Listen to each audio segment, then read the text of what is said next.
Welcome, everyone, to our prayer journey with Mike Toth.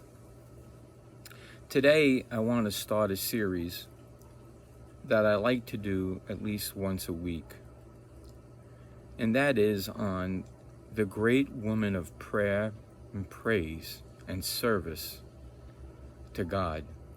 For truly, their prayer, their actions change this world.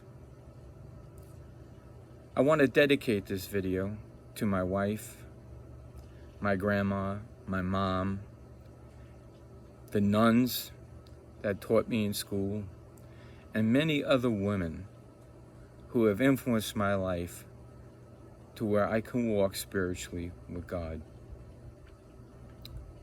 My wife taught me how to share. I wouldn't share my plate nowhere, but she taught me that. My mother guided me. My grandmother prayed for me. In fact, comes to mind, there was a woman that I knew was praying for Miss Johnson to get saved. I just knew that from somebody telling me, and I knew spiritually she was praying for me, and I got saved. Changed me.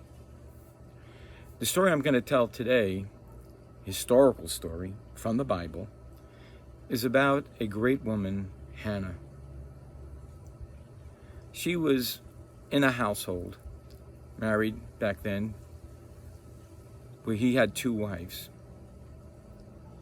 The other wife had children, and Hannah had none, even though the husband favored her. But there was dissension in the house. She comes before the Lord and prays constantly. And here we pick up the story where she comes before the temple of God, and standing outside is a priest, Eli. And she gets on her knees and she starts to pray. And this is what it says.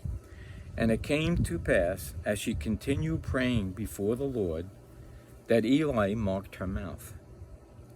Now Hannah, she spake in her heart, only her lips moved, but her voice was not heard.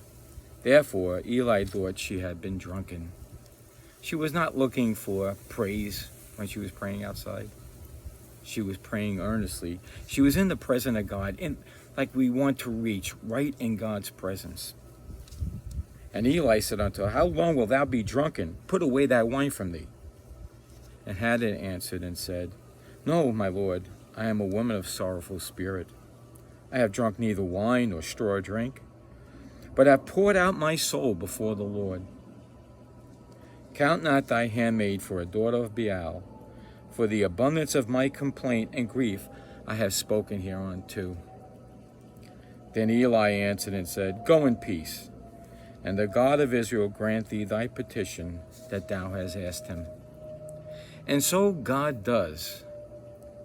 And her prayer changed the world. During her prayer, she promised, Lord, if you give me a boy, I'll turn him over to you.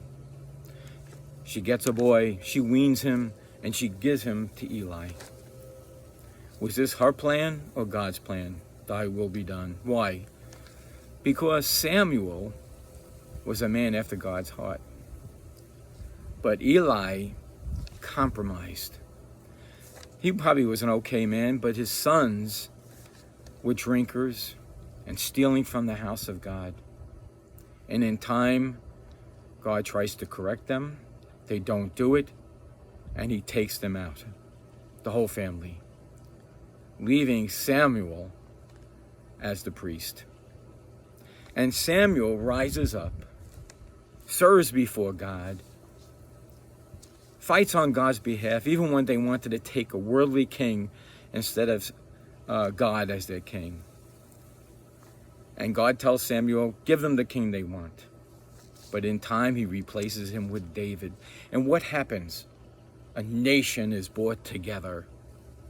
We have the gospel. Jesus Christ from the line of David. So this one woman's prayer, I know she prayed thy will be done, because it changed the nation. You know, there's a beautiful proverb. I'm going to take the last verse of Proverbs 31:30. Favor is deceitful, and beauty is vain. But a woman that feareth the Lord, she shall be praised. Praise Hannah. Thank you. Thank you, all women who have prayed people in, who raise families and take care of them. And those that don't have families, you're just as valuable. You could be prayer warriors. One of the biggest times in my life was one of my daughters was thinking of dropping out of Christian college. What did I do? I prayed and prayed and nothing happened. I went to an older lady that I knew prayed all the time. She never told me, I just knew. She prayed. 2 days later, my prayer was answered. My daughter's whole mind was changed. And she stood, and a month later, she found her husband. So I just thank God for women of prayer. I pray if you're out there and you can't do any service, get on your knees and pray. Men, if you have wives and mothers that serve God, get on your knees and thank them. Thank God that you have them. Until next time, may Jesus increase as we decrease. God bless everybody.